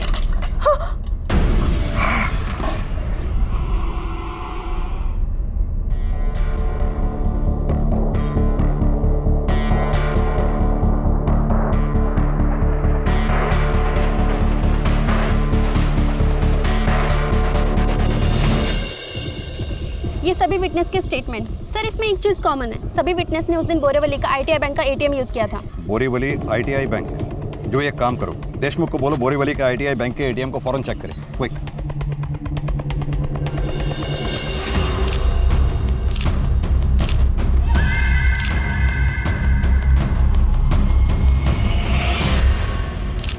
सर यहाँ मेरी ड्यूटी सुबह 8 से रात के 8 बजे तक है, उसके बाद शिफ्ट खत्म। फिर तुम्हारे चले जाने के बाद? सर दूसरा गार्ड है ही नहीं, मैं सिर्फ अकेला हूँ। CCTV camera? सर वो तो मेन ब्रांच से कनेक्टेड है। सर लगता है इस ATM को टेम्पर किया गया है। अंदर बात करके फुटेज निकलवाओ। जी सर।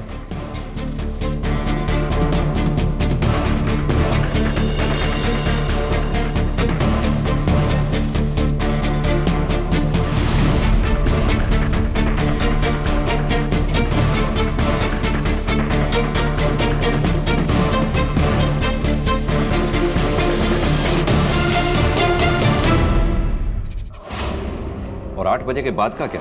आपने नाइट शिफ्ट में किसी को रखा ही नहीं? सर वो हम लोग कुछ नहीं कर सकते, सब हेड ऑफिस से कंट्रोल होता है। कॉस्ट कटिंग के चक्कर में एक ही गार्ड रखा है। सर। हाँ देशमुख। सर ये देखिए, ये वाला फुटेज है। पहले सुबह 6 बजे, फिर रात 1 बजे।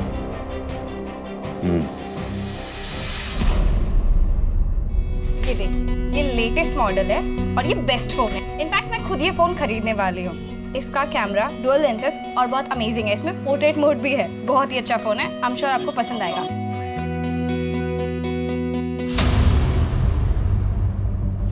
सर कोई गैंग है, यही बात तो क्लियर है, लेकिन एग्जैक्ट मोडस ऑपरेंडी क्या है ये तो सीसीटीवी से भी समझ में नहीं आ रहा। देशमुख, मुझे लगता है या तो इन लोगों के पास कोई मशीन है या फिर कोई ऐसा पार्ट जिसे सुबह आकर एटीएम मशीन में फिक्स कर देते हैं, जो उस दिन यूज हुए सभी डेबिट कार्ड, क्रेडिट कार्ड, सबकी डिटेल्स को रीड कर लेता है और रात को मौका पाकर वो मशीन को निकाल के ले जाता है। और फिर उन्हीं कस्टमर्स की इन्फॉर्मेशन यूज करके अलग अलग बैंक से पैसे विड्रॉ करते होंगे। लेकिन एक बात मुझे समझ में नहीं आ रही है सर, इस गैंग को कैसे पता होता है कि मशीन लगाते वक्त या निकालते वक्त कोई उन्हें देख नहीं लेगा, किसी की नज़र नहीं होगी उन पे, या फिर बैंक में बैठ के सीसीटीवी में कोई सब कुछ मॉनिटर नहीं कर रहा होगा। देशमुख, ये भी तो हो सकता है कि बैंक में बैठा कोई एम्प्लॉय उन्हें ये इन्फॉर्मेशन लीक कर रहा हो, या फिर उन लोगों ने रिस्क लिया और वो लकी निकले। एक काम करो, इस ब्रांच में और मेन ब्रांच में जितने भी एम्प्लॉयज़ हैं, सभी एम्प्लॉयज़ को स्कैन करो, उनके एड्रेसेस, कॉल डिटेल्स वगैरह वगैरह। पता करो क्या है, कोई ऐसा एम्प्लॉय है जिसका पिछले दिनों अचानक खर्चा बढ़ा हो, स्पेंडिंग पैटर्न, या फिर कोई ऐसा एम्प्लॉय जिसके हिस्ट्री शीटर या अपराधी किस्म के लोगों से ताल्लुकात हो, खासतौर से ऐसे लोग जो पिछले कुछ दिनों में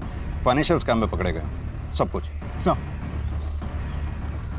और हाँ, हमें ये काम जल्द से जल्द करना होगा, इससे पहले कि कई और लोगों के पैसे चले जाएं। सर।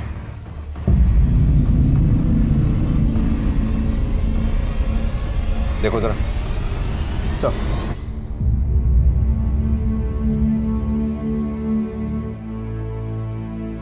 साहब पैसों का कुछ कीजिए, मर मर के पैसे इकट्ठे किए थे साहब।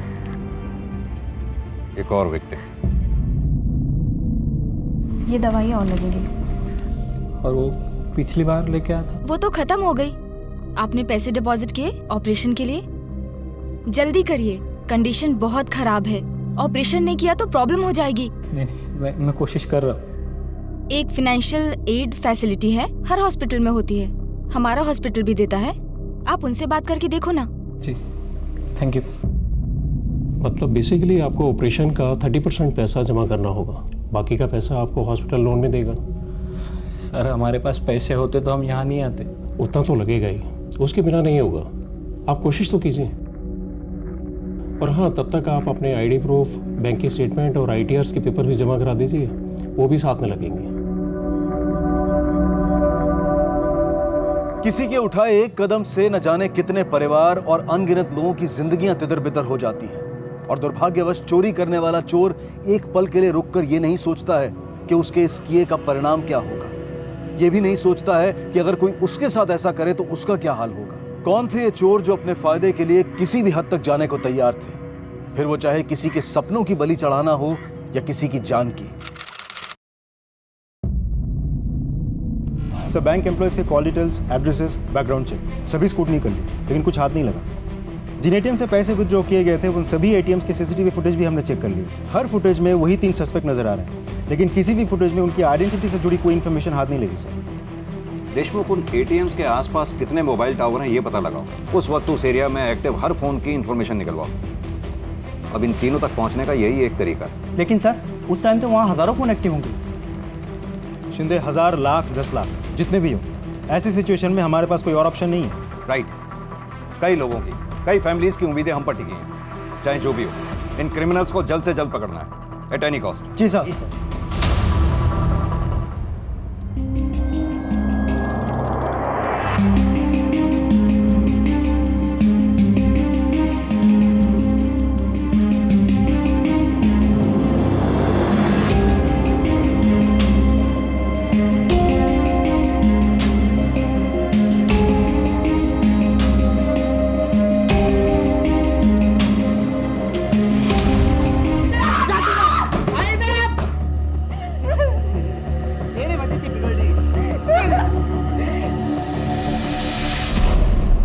क्या है, दिखता नहीं क्या? समीर बच्ची है यार, रिलैक्स। आसमा, क्या हुआ? चलो यार, मुझे लेट हो रहा है, मैं निकलती हूँ।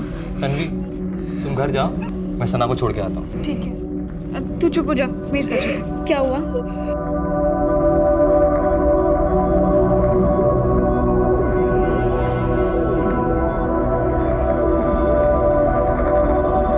मुझे घर जाना है, अम्मी अकेली है, अम्मी को ज़रूरत है। आसमा, शांत हो जाओ, रिलैक्स, बैठो, पानी पियो पहले। मुझे ये बताओ कि क्या हुआ? किसी ने डांटा, मारा किसी ने? अब्बू ने अम्मी को मारा? आसमा, अगर ऐसा है तो तुम और अम्मी पुलिस को जाके सब कुछ बताती क्यों नहीं? बताया था एक बार, अब्बू छुट के घर वापस आए तो उन्होंने अम्मी को और मारा। अब आसमा, मैं हेल्प करूंगी तुम्हारी और तुम्हारी अम्मी की। बताओ मुझे। अब पुलिस के पास नहीं जाएंगे, अब हम यहाँ से भाग जाएंगे। लेकिन अम्मी ने जो पैसे छिपा कर रखे थे वो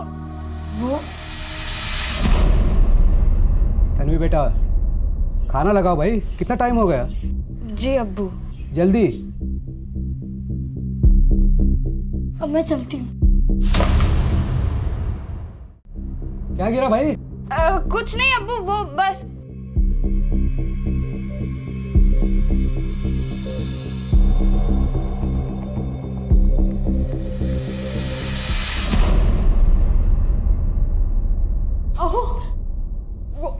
वो मनु की सांसें फिर से रुकी है। अरे तो डॉक्टरला बोलो ना, डॉक्टर कुठे है? डॉक्टर अंदर है, लेकिन वो बोल रहे हैं कि पैसों के बिना वो ऑपरेशन नहीं करेंगे।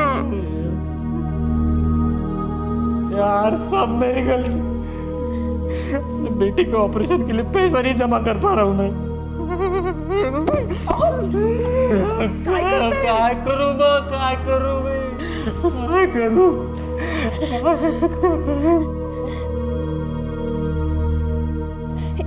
मिनट, ये कंगन ले लो और इसे बेच दो। आरती, ये तेरे आई के कंगन है, लेकिन मनु की जान से तो ज्यादा कीमती नहीं है ना। इसे जो भी मिलेगा देके बाकी का लोन लेंगे।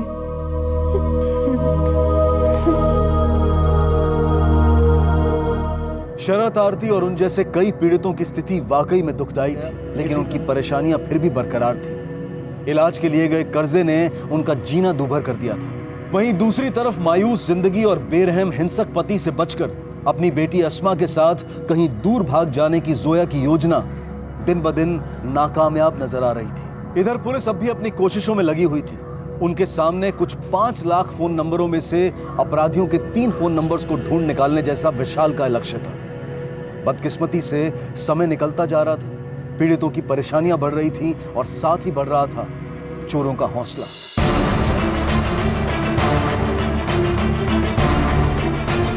सर इधर ही काम करता हूँ, यही ऑफिस है मेरा।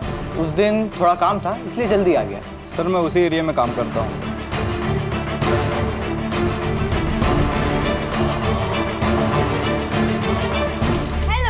Hello. Good morning. Good morning. मैं लेट तो नहीं हुई? नहीं, बिल्कुल नहीं। चेक ये करना है। अरे गोल्ड रिंग, वाह, बर्थडे? नहीं। क्या बात है तन्वी, लॉटरी लगी है क्या? कभी नए कपड़े, कभी नई रिंग। कुछ भी। अरे ये पुलिस क्या कर रही है?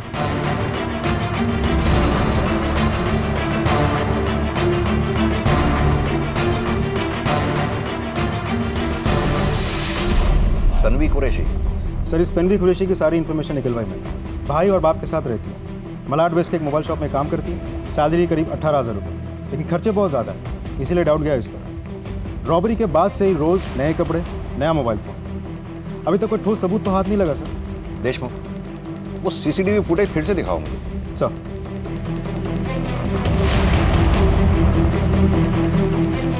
ये देखिए सर, कदकाठी तो बिल्कुल वैसी ही हो भी सकती है। पॉज कर, थोड़ा पीछे ले,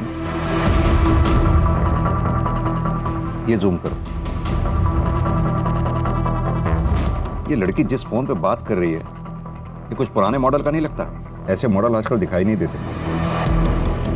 पता करो इस तरह के फोन कहाँ बिकते हैं, ट्रैक डाउन करो, खासकर इस एरिया में। प्लीज मैम बताइए, हम लोग को बात करने दीजिए ना। मैम हमें हमारा पैसा दिला दीजिए, और कुछ नहीं चाहिए हमें कुछ नहीं चाहिए, हमको हमारा पैसा चाहिए। अरे कसम से आप भी कैसे, हम लोग को बात का हमें हमारा पैसा चाहिए। रजिस्टर है, सबको मिल जाएगा। आप लोग सर आपने बोला था कुछ हो जाएगा सर। मैम ऐसे नहीं होता है। एक मिनट शांत हो जाइए, आप लोग शांत हो जाइए प्लीज। हम आपका ही केस फॉलो कर रहे हैं, पुलिस अपना काम कर रही है, थोड़ा समय दीजिए, देखते हैं हम क्या कर पाते हैं। And please cooperate with us. Sir लेकिन कब तक मिलेंगे हमारे पैसे सर? लोगों से कर्जा लेके फंस चुके हैं हम लोग। Sir please, I request you sir, please हमारा पैसा वापस दिला दीजिए। और सर वो बैंक वाले बोलते हैं इंश्योरेंस से पैसे मिल जाएंगे, लेकिन अभी तक कुछ नहीं हुआ, ना कुछ होता दिखाई दे रहा है सर। हम लोग तंग आ चुके हैं, हमें बस हमारा पैसा दिला दीजिए और कुछ नहीं चाहिए। शांत तो हो जाइए। आप लोगों के ऊपर क्या गुजर रही है हमें खबर है इस चीज की, लेकिन पुलिस भी हाथ पे हाथ रख के तो नहीं बैठी ना।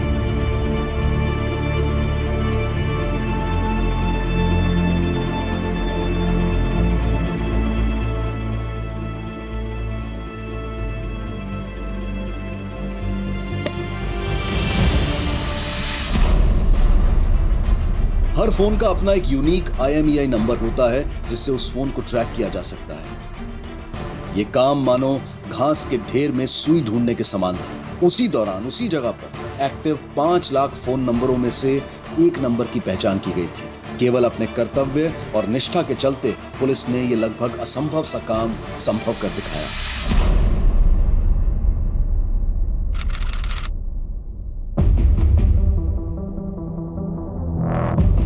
सर, इंटरनेट के जरिए मैंने कुछ लोकल सेलर से पूछताछ की। उस मोबाइल का पर्टिकुलर मॉडल तो आउट ऑफ सर्कुलेशन है, लेकिन कांदिवली लिस्ट में एक जगह है, कुछ सेलर्स है जो पुराने हैंडसेट बेचते हैं, लेकिन उनमें से किसी ने भी ये मोबाइल नहीं बेचा सर।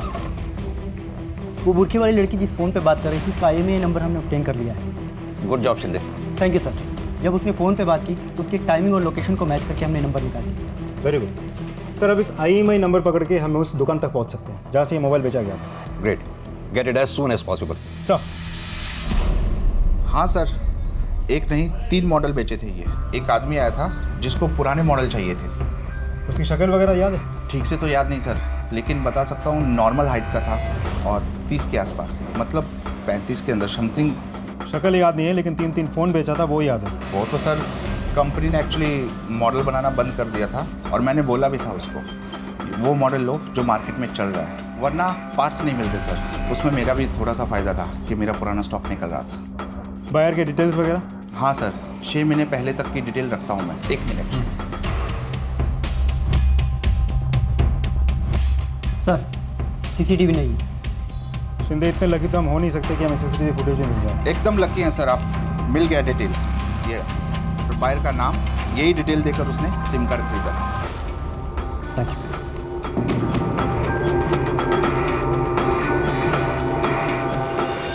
सर, 2 सिम कार्ड्स जाली डॉक्यूमेंट्स के थ्रू बनवाए गए थे, फेक नामों पर। Damn it. तीसरे की इन्फॉर्मेशन सही है सर, मैं दिखाता हूँ।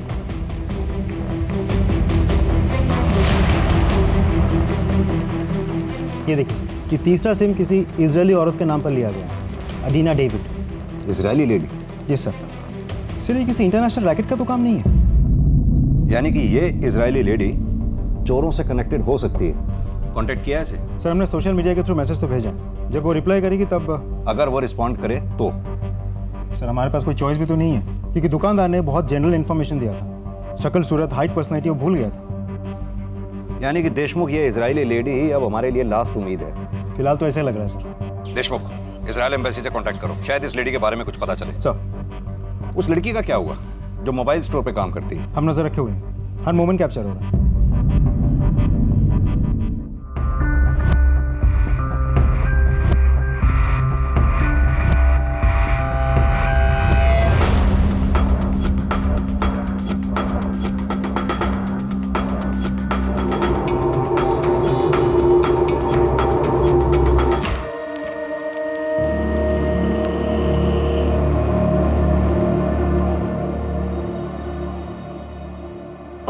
चारा नहीं अस्मा, दर्द होगा, लेकिन इतना नहीं जितना तेरे अब्बू के पीटने से होता है। जैसे तैसे करके वो पैसे इकट्ठा किए थे, तेरे अब्बू से छुपाए। फिर से नहीं होगा अस्मा, फिर से नहीं होगा। वैसे भी एक न एक दिन तेरे अब्बू ने हमारी जान तो ले ही ले ली। मैं नहीं चाहती कि मुझे कुछ हो और तू अकेली रह जाए। मुझे नहीं पता मेरे मरने के बाद वो आदमी तेरे साथ क्या करेगा। तू नहीं समझती अज़मा, तेरी खातिर बोल रही हूँ अज़मा, तेरी खातिर बोल रही हूँ।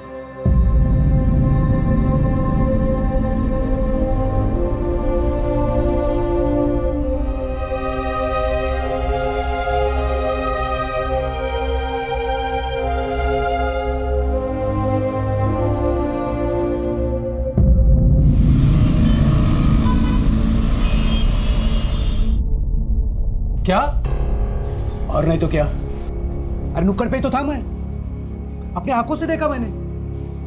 क्या हुआ अब्बू? क्या हुआ भाईजान? अरे एम्बुलेंस आई है, वो करीम की बीवी और बेटी खुदकुशी करने की कोशिश की दोनों ने। क्या? हाँ चलो अब्बू।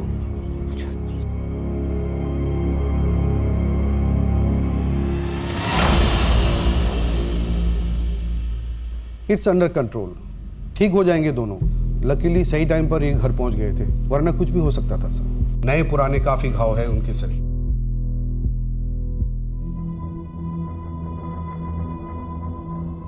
लेकिन इस बार तुम्हें डरने की जरूरत नहीं है। तुम और तुम्हारी बेटी, तुम दोनों ही सेफ हो। क्यों? सेफ रहेंगे ना दोनों? नजर रहेगी हमारी, कुछ गलत नहीं होना चाहिए। बिल्कुल सर, सेफ रहेंगे सर।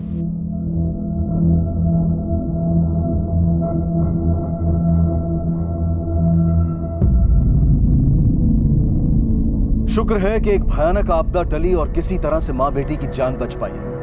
लेकिन चोरी हुए पैसों को लेकर जोया और अन्य पीड़ितों की तकलीफें अब भी बरकरार थी। एक तरफ पुलिस किसी भी तरह की बढ़त पाने में असफल थी और दूसरी तरफ चोरों की हिम्मत और हौसला दिन ब दिन बढ़ता जा रहा था। इस सिलसिले के जारी रहते कई मासूम लोगों की बलि चढ़ना तय था। सर, उस इजरायली औरत का रिप्लाई आ गया है। Very good. नंबर भेजा है सर, कॉन्टैक्ट करो। Yes sir. Hello, miss Arina David. Yes, this is police sub inspector Amit Deshmukh, Mumbai police, India. okay, Arina, we got to ask you a few questions, okay? okay. Arina, why were you in India that time? What was the purpose? Oh, I come to India for attend to wedding. Okay. Now, did you buy any mobile handset during your stay in India? No, I had my own headset. Oh, I buy SIM card over there. Oh, that's okay, fine. We know about it. Now, do you remember, did you give your details to someone? I give all my details to the shop, right? And it was so legal. Arina, was it a young lady? No, it was young boy. It's like his name Rohu. I can't remember. Okay. Where was this shop exactly? Where did you buy the SIM card from? It's something like Bori. Is that Borivali, right? Right, Borivali. Okay, Arina. Thank you. Thanks, Arina. Sir वही है, रोहेल। दोनों एक ही दुकान में काम करते थे।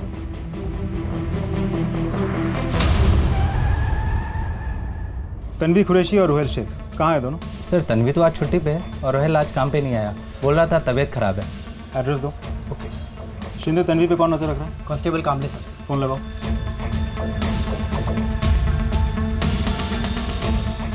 Hello, कामले sir से बात करो। Hello sir. तन्वी घर से बाहर निकली क्या? नहीं साहब, मैं सुबह से इधर ही हूँ, वो घर के अंदर ही है, सिर्फ उसका भाई बाहर निकला है। बहुत अच्छा, हर एक सेकंड नजर रखना।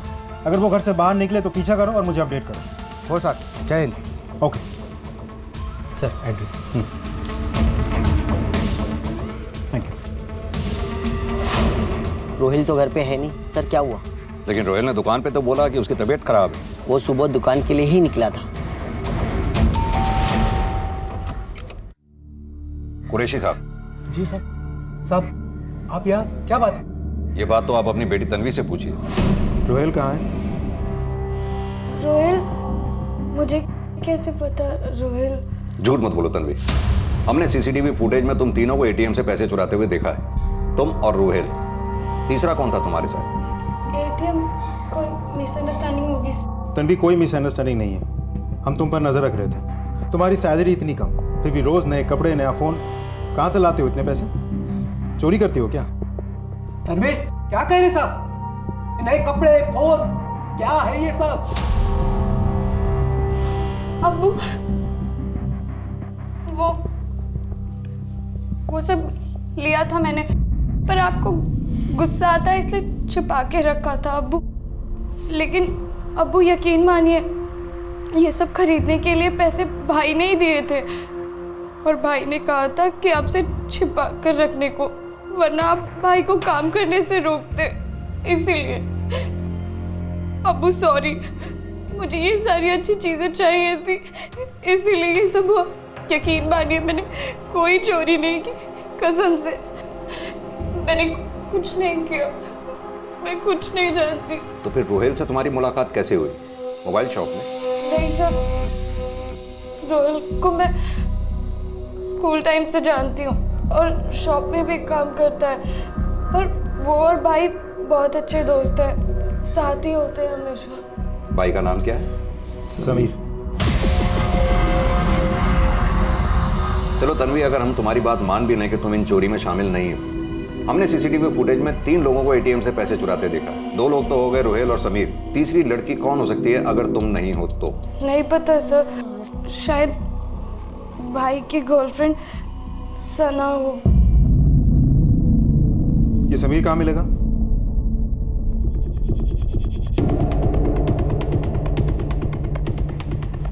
यही एटीएम को टारगेट करते हैं, क्या कहते हो? और सीसीटीवी का हम कुछ नहीं कर सकते, लास्ट टाइम की तरह रिस्क लेना पड़ेगा। लेकिन एक बात है, जहाँ ज़्यादा रिस्क वहाँ ज़्यादा फायदा। सर, मुझे लगता है हमने दोनों को मिस कर दिया। नहीं देशमुख, अभी देर नहीं हुई है। इन तीनों के फोटोग्राफ्स बैंक्स और एटीएम्स के आसपास सर्कुलेट करवाओ, लेकिन होशियारी से। अगर इन तीनों को जरा सी भी भनक लग गई तो ये भाग जाएंगे, पकड़ना मुश्किल हो जाएगा इन्हें। सर,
सर, हम लोग डिसेंट फैमिली से सर, जॉब करते हैं। ये चोरी वगैरह तो सर, हम लोग तो पहली बार गए थे वहाँ। रोहिल को पैसे विड्रॉ करने थे, देखा तो वो छोटा मशीन जो अटैचमेंट निकल के अपने आप हाथ में आ गया। फिर सर हम लोग तो पुलिस स्टेशन ही आ रहे थे। बहुत हो गया, सिर्फ सच बोलो।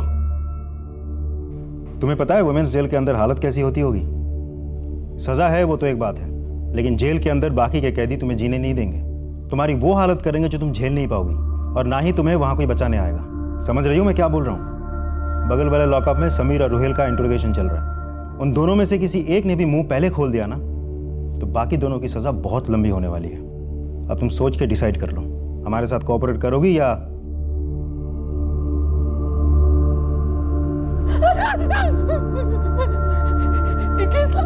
इक्कीस लाख निकाला था हम लोगों ने सर।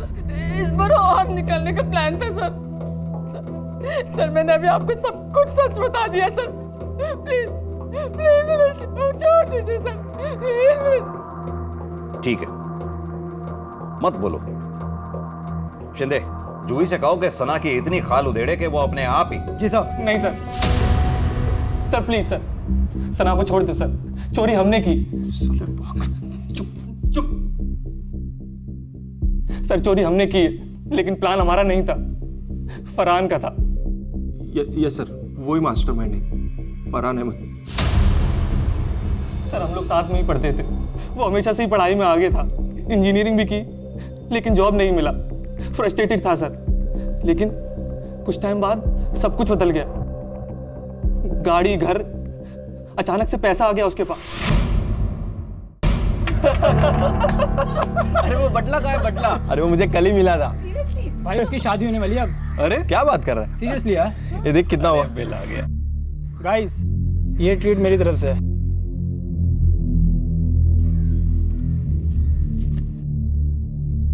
क्या बॉस, कोई लॉटरी लगी है क्या? समझ ले, लग गई है लॉटरी। मजाक मत कर, सच बता। तुम लोगों की भी लग सकती है। दम चाहिए, लेकिन रिस्क लेना पड़ेगा। रिस्क लोगे तो फायदा होगा, नहीं तो बैठे रहो ऐसे ही। या कीप द चेंज।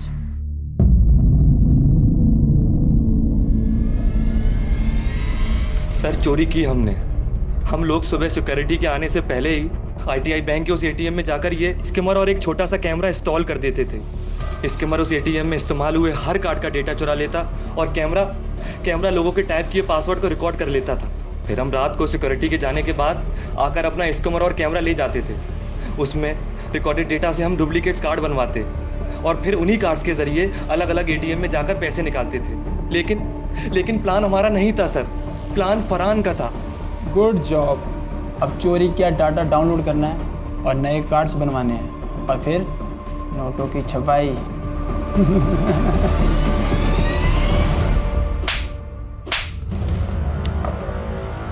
दूसरों की जिंदगियां बर्बाद करके गाड़ी और फ्लैट खरीदोगे? जिनके पैसे लूटे उनके बारे में कभी सोचा? कितनी दिक्कतें आई होंगी उन्हें। किसी का बच्चा अस्पताल में, किसी के माँ बाप गरीबी की जिंदगी जी रहे हैं, किसी की सारी सेविंग लूट गई। सोचा कभी उनके बारे में?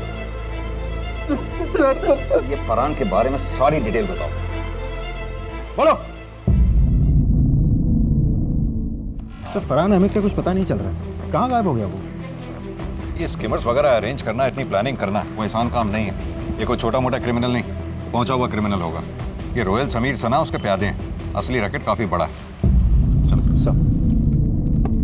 पुलिस का मानना बिल्कुल सही था।